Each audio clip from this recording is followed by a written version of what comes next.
até o entroncamento com a Dom Pedro. Nesse momento, 6 km de congestionamento, segundo a concessionária Autoban, no sentido capital. Mais pra frente, lá em Jundiaí, hoje a coisa tá mais feia do que o normal.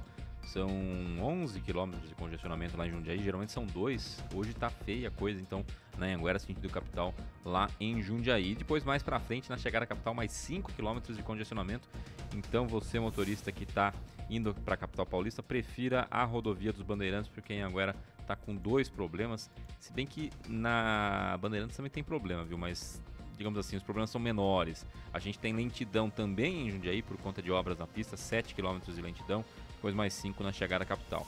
Sentido interior, que sistema Anhanguera Bandeirantes, sem nenhum problema, trânsito fluindo bem. Campinas Montemor, a gente tem lentidão desde a altura do Rosolém até o trevo da Bosch, lentidão e congestionamento aí por cerca de 3 km. Santos Dumont hoje está um pouquinho melhor do que o normal, só tem lentidão na chegada a Campinas, não chega a ser congestionamento, ou seja, você não fica parado, você anda um pouco devagarzinho, mas anda. Na Zeferino Vaz tem 1,5 km de congestionamento na chegada a Campinas, ali na altura de Barão Geraldo. Na Campinas Mogi, nenhum problema na chegada a Campinas, só tem uma lentidão na região da CPFL e na Miguel Noel Nascentes Burnier. Dom Pedro, trânsito fluindo bem, assim como no anel viário Magalhães Teixeira. E dentro aqui da cidade de Campinas a gente tem alguns pontos de lentidão, principalmente ali na Avenida das Amoreiras, da altura da estação do BRT, um pouquinho para trás ali do Corpo de Bombeiros, né? Até a altura da Via Anhanguera, então lentidão na Avenida das Amoreiras. Temos também lentidão na John Boy Dunlop, na altura do Campus 2 da PUC, até quase ali na rodovia Anhanguera, né? Passagem sobre a rodovia Anhanguera. E aqui no centro da cidade de Campinas, a gente tem alguns trechos também com o trânsito mais carregado, como por exemplo ali no Balão do Castelo, né? No sentido Castelo, para quem está subindo a Doutor Alberto Sarmento, tem um trecho de lentidão aí de, digamos assim, uns 4 quarteirões mais ou menos, viu, Lobinho?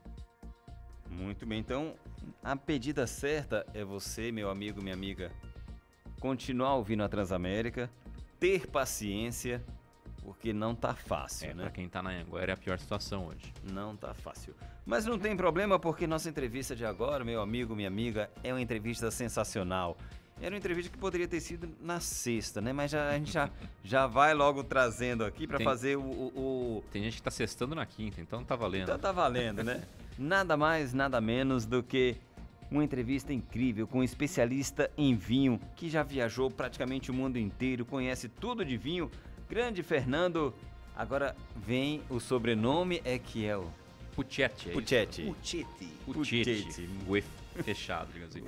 Bom dia, Fernando. Obrigado pela presença aqui. Bom dia a vocês. Muito bom dia. Muito obrigado pela sua presença aqui com a gente nesta manhã de quinta-feira. Para começar, Fernando, queria perguntar de você como começou essa sua paixão pelo vinho, essa sua paixão por essa bebida tão emblemática, né? E tão saudável também, podemos dizer assim.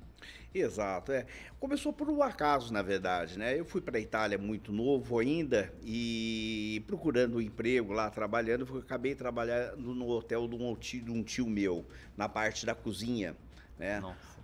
Que é a pior parte E ele me instruiu, falou assim, olha, se você quiser ir para frente aqui na Itália, tem uma coisa que você deveria fazer, você deveria estudar enologia. Entendeu? Porque se planta muito vinho, uva, aqui se produz vinho, tudo, e você consegue emprego fácil. E com isso eu fui estudar, fiz um curso de enologia no Instituto Marco Polo em Gênova, na Escola Marco Polo de Gênova, e me formei enólogo sommelier lá. E assim começou a minha trajetória, ainda no restaurante do hotel, e depois, com o tempo, eu fui passando de um lugar para o outro, tudo. Inclusive, cheguei até a trabalhar como subenólogo, segundo enólogo, numa vinícola na Grécia, no norte da Grécia. E assim começou minha vida com o vinho. Foi mais ou menos assim. E como que é, digamos assim, o dia a dia, a rotina, como que é o trabalho de um especialista em vinho e quais as habilidades que são essenciais para trabalhar nessa área?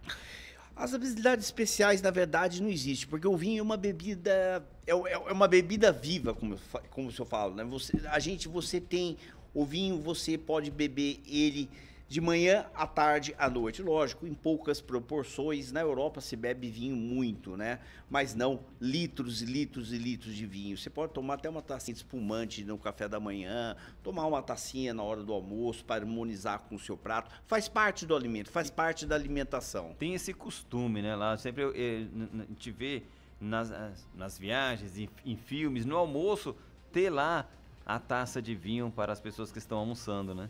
Exatamente, é muito normal você sair para mesmo na hora do almoço, você vê as pessoas, em vez de estarem tomando Coca-Cola, estão tomando uma tacinha de vinho, mas não passa daquilo. Geralmente é o vinho da casa, tá? Não é essas coisas, digamos assim, que uma pessoa abre vinho, que nem os, vamos dizer assim, os enochatos da vida, né? Sabe, esses caras que fazem curso de sommelier e viram o enochato que querem abrir garrafas que custam carícias. Não, isso não existe, tá? O vinho é uma bebida democrática, feita por uma pessoa que você não conhece, para o seu prazer.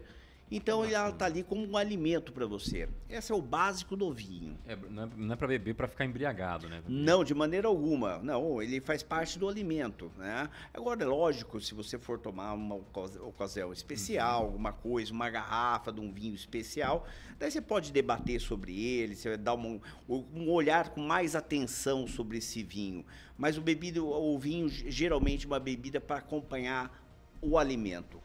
E aí você conheceu de perto tudo isso, né? E existem vários tipos de vinho, né? São milhares de tipos de vinho que tem várias combinações, com um almoço, como a gente estava falando, com um evento, né? Com um happy hour. Uhum.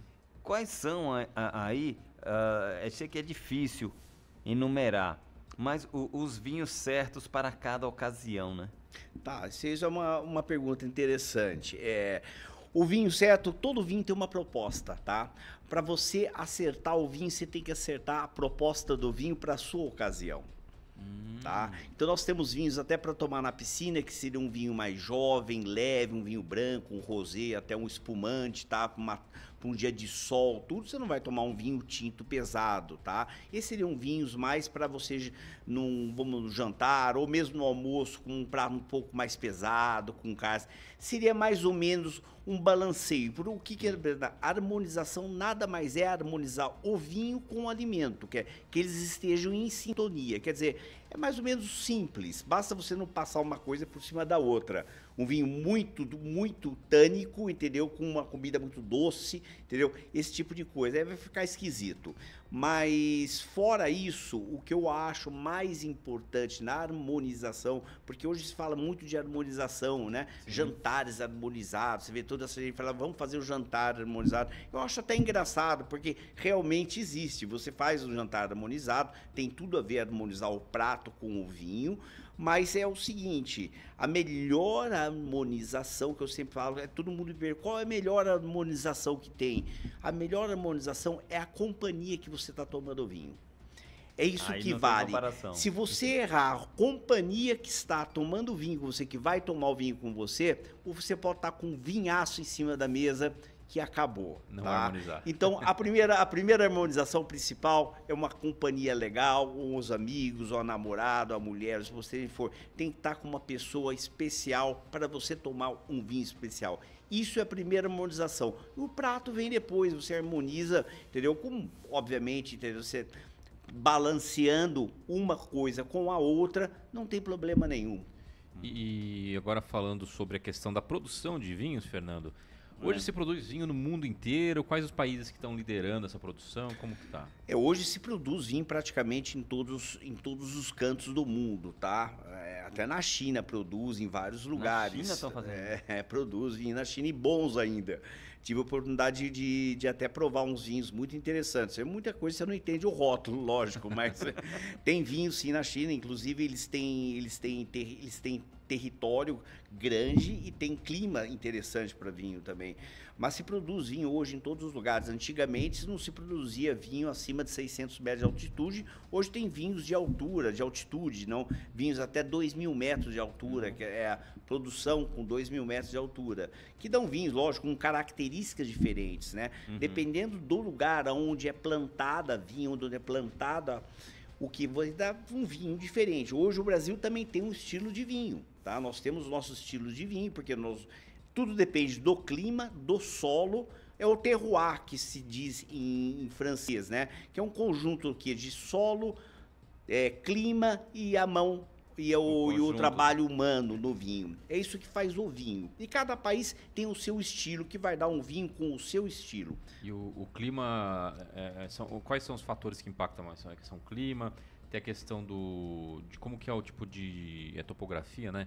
Onde você planta? É serra? Tem que ser plano? Então, isso depende muito. Depende muito porque o vinho, a uva, ela depende muito da amplitude térmica, tá? Que é a radiação do sol. Inclusive, por exemplo, lugares onde tem, por exemplo, uma pequena elevação, de vez em quando é importante porque o sol bate direto lá numa parte da manhã. Isso faz a uva amadurecer num estilo diferente, num estágio diferente. Então tem tudo isso daí que o enólogo, quem vai fazer, os agrônomos também, que estão ali sempre de olhos, eles prestam atenção nesse tipo de coisa. A incidência do sol na planta. Isso aí tem Isso influencia impacto, demais, né? porque o que influencia no vinho é o clima e o solo, tá? Principalmente o sol, radiação solar, tudo isso porque é o sol que vai amadurecer o fruto para trazer um bom vinho, né? A gente, falando de vinho, a gente sempre lembra da Itália, né? Sempre lembra da Europa, os grandes vinhos de lá. Mas aqui no Brasil, Fernando, nós estamos também com vinhos excepcionais, vinhos que são super premiados, né? Tem até mais prêmios do que alguns vinhos italianos. Tem que você falasse um pouco sobre os vinhos brasileiros. Exatamente. Inclusive, eu sempre digo quando as pessoas me perguntam assim, que vinho que eu devo comprar, eu falo assim, compre um vinho nacional. Compre o vinho brasileiro. Porque, mas o vinho brasileiro é caro. Não, o vinho brasileiro não é caro. Ele tem impostos altos, tá? Mas se você for comparar qualidade, se você pegar um vinho de uma qualidade excelente, italiano, francês, espanhol, e pegar um vinho de qualidade excelente brasileiro, tá? No mesmo nível, o vinho nacional é mais barato, tá? E nós hoje nós não somos grandíssimos produtores e nem exportadores de vinhos, como o Chile a Argentina mas nós produzimos ótimos vinhos, principalmente na região do Sul, mais ali na região do Vale dos Vinhedos, na Campanha Gaúcha, também aqui em Minas Gerais, sul de Minas, com São Paulo, Andradas, até no Vale do São Francisco, no norte, estão produzindo vinhos muito interessantes. Mas eu diria hoje, para uma pessoa que vai começar a tomar vinho, prestem atenção, tomem vinhos nacionais. Primeiro, o melhor vinho que tem é aquele vinho que você conhece, o lugar e o produtor. Tá? Esse é o melhor. Esse é o melhor vinho. Melhor do que o vinho aquele que tem um rótulo que custa caro, que tem etiqueta. Óbvio que esse é um vinho caro por algum motivo. Um legado, a história. Mas muitas vezes você está pagando apenas a etiqueta do vinho, o legado e não o vinho. Então é interessante você conhecer a vinícola, muitas vezes você consegue conhecer até o enólogo, você sabe onde está plantada a vinha, então isso traz qualidade no vinho. Sim. Concorda? E aí deixa muito mais harmonizante, né? Como podemos dizer Principalmente os espumantes nacionais. Hoje os nossos espumantes, nós estamos entre acho que os 4 melhores espumantes do mundo. Do mundo. Nossa. E essas questões técnicas que o senhor está dizendo, até uma coisa que a gente estava falando aqui fora do ar antes, né, que a gente até achou curioso, né, Lobinho? Que uma mesma uva pode gerar vinhos diferentes de acordo com o país, de acordo com onde é plantada. Por que isso acontece? Sem dúvida. Isso tudo acontece exatamente por causa do clima. Do clima, do solo, isso daí influencia demais. Por exemplo, se você pegar uma Cabernet Sauvignon plantada na França, entendeu? Que é da origem dela, entendeu? Ela vai ser totalmente... O vinho vai dar um vinho diferente de um Cabernet aqui no Brasil. Uma Merlot, uma Shiraz ou Syrah, depende do lugar onde você está, vai dar vinhos diferentes, com estilos diferentes. Você vai falar, mas não é o mesmo vinho. Não é o mesmo vinho, porque não é o mesmo solo, não é o mesmo clima, entendeu? O calor é diferente, a radiação solar é diferente. A armazenagem. Exatamente. Tudo. A armazenagem até um pouco mas o mais importante realmente é o clima, onde a uva é produzida. Isso influi no estilo de vinho, mesmo sendo a mesma uva. Nossa, mesmo sendo a mesma uva. E mesmo porque, mesmo sendo no mesmo lugar, O vinho ele muda a cada safra, a cada ano, porque um ano é mais chuvoso, um ano é mais quente. Mesmo sendo no mesmo lugar, o vinho nunca vai estar igual. O vinho não é que nem uma Coca-Cola, que ela está sempre igual, não. Ele vai mudando, né? De acordo com o quê? Com o clima, por isso que tem as safras. O senhor está citando essa questão, até queria aproveitar esse gancho para perguntar sobre as mudanças climáticas, o quanto elas podem impactar na produção dos vinhos, pode prejudicar muito, como o senhor vê? Prejudicar, eu não diria prejudicar, mas até favorecendo algumas coisas. Lugares que antigamente não tinham propensões para produzir vinho, inclusive eu estive há pouco tempo agora na Inglaterra, que eu fui lá provar os Sparkling British Wine, né? Os espumantes ingleses. São maravilhosos. E se você pegasse, quando eu fui para a Inglaterra, há muito tempo atrás, não se produzia praticamente nada de vinho.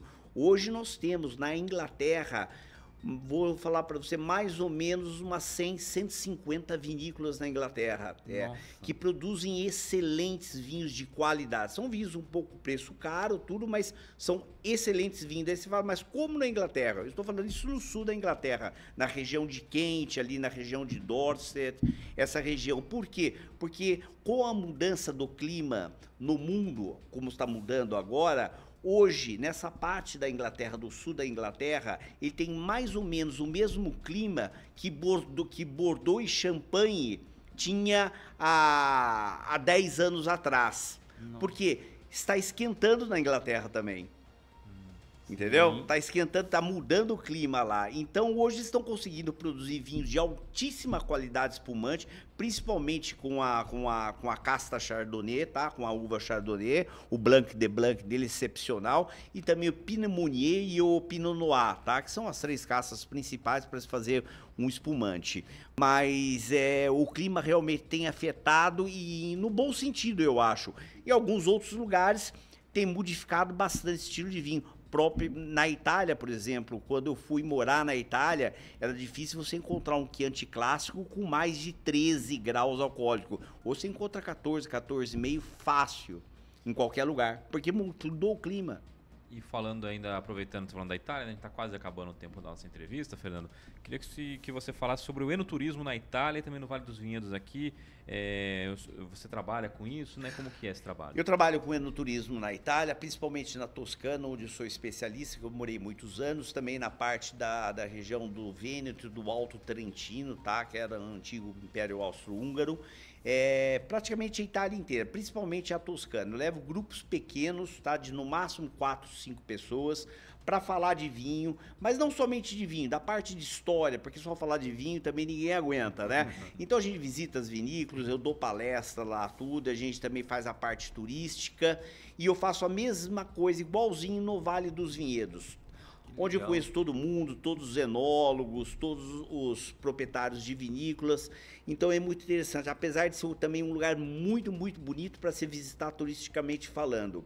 E na Itália, igual, entendeu? Eu tenho muitos amigos meus produtores de vinho na Itália, a gente sempre faz uma brincadeira, eu levo um vinho nosso para eles experimentarem. E vou dizer uma coisa para vocês, eles ficam apaixonados, falam, eu não acredito que o Brasil está produzindo vinhos desse estilo. E nós estamos. Ainda bem, né? Ainda bem, são vinhos premiados. Eu gosto muito, né, do vinho nacional, sou um apreciador, assim, não mais como antigamente, né, mas o vinho nacional sempre me chamou a atenção, sempre me chamou a atenção, não só por causa da nacionalidade, mas também do sabor dele, né?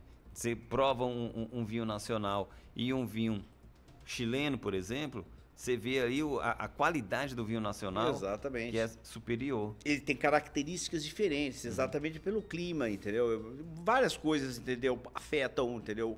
Vamos dizer assim, como você está dizendo, o sabor do vinho, tá? Os aromas, tudo. Várias coisas afetam.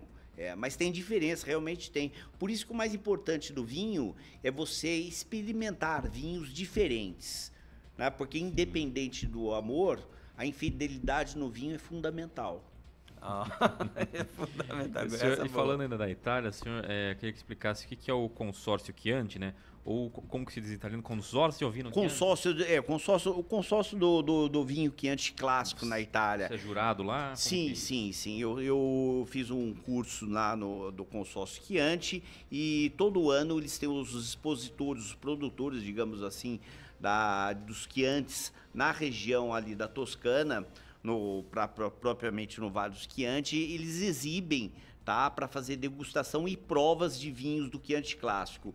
E eu sempre, quando eu posso, não é sempre, mas praticamente todo ano, eu vou como jurado lá e experimentar os vinhos, dar minha opiniãozinha, meu pitaco, muito humildemente, mas eu vou sim, eu gosto. E é muito interessante, eu aconselho a todos que vocês podem até visitar quem quiser. E participar da Feira do Consórcio Chianti, muito interessante. Muito bacana. E quem também quiser viajar, conhecer mais, conhecer da história, junta o útil ao agradável, né? Exatamente. Conhece a história. Dos locais, das cidades, pode ser da Itália, pode ser aqui do Brasil, e ainda faz aí, né? Tem essa experiência. Com os vinhos. Ó. Exato, porque o vinho, o bacana do vinho não é simplesmente você tomar o vinho ou ficar girando taça, procurando aromas, que nem esses caras que fazem curso de não sei o quê. Lágrimas e fica de vinho. girando, procurando. Existe, é correto, é normal, tudo, mas o vinho é uma bebida para te dar prazer. Então você tem que, primeiro de tudo que eu falei, ter uma boa companhia para tomar o vinho. Se não tiver, toma o vinho sozinho, ou então harmoniza com um belo prato, entendeu? Faça a harmonização direito. E o mais legal é a história por trás do vinho, a parte romântica do vinho, porque o vinho agrega muito isso, né? Eu sempre digo assim, se você quer conhecer, se você conhece o vinho de um país europeu, você conhece a história do país, porque o vinho é muito ligado à história do país. Muito ligado. Fernando, a gente está quase terminando nosso tempo aqui, renderia horas de papo aqui, um papo bem interessante. Tem que chamar para uma outra entrevista. Com certeza, vamos lá. Aproveitar para o senhor deixar aí seus contatos, quem tiver interesse sobre esse tema, como que faz para te encontrar? Quem quiser entrar em contato, basta entrar em contato no Instagram, que é Vivendo a Toscana Tudo Junto. Vivendo a Toscana Tudo Junto. O telefone é 19 98102 7732. Pode repetir o telefone? Repete de novo, Instagram, Vivendo a Toscana Tudo Junto. Vivendo a Toscana. E o telefone é 19 98102 7732. Muito bem, muito obrigado, que tivemos uma aula de vinho aqui com o grande enólogo. Imagina, isso é um bate-papo apenas. Muito legal, que já está Quem sou eu para dar uma aula de vinho? Aliás, ainda estou procurando alguém que saiba dar aula de vinho, porque ninguém entende nada de vinho. Quem falou para mim isso foi o Piero Marques de Antinori. Uma vez eu tive a oportunidade de conhecê-lo e ele perguntou, você conhece alguém que conhece de vinho? Ele perguntou assim para mim. Eu olhei para ele e falei assim... O senhor, né, o cara que o maior produtor de vinhos do mundo, ele falou, ninguém conhece nada de vinho. Se um dia eu for para o Brasil, quem vai me apresentar os vinhos lá e vai me explicar é você. Então ninguém entende nada de vinho. A gente apenas gosta de beber e a gente quer cada vez entender mais. Muito bom. Obrigadão, Fernando. Muito obrigado. Vamos ficando por aqui com essa entrevista maravilhosa. Muito obrigado. Obrigado a todos vocês. E aí já fica o convite para uma próxima.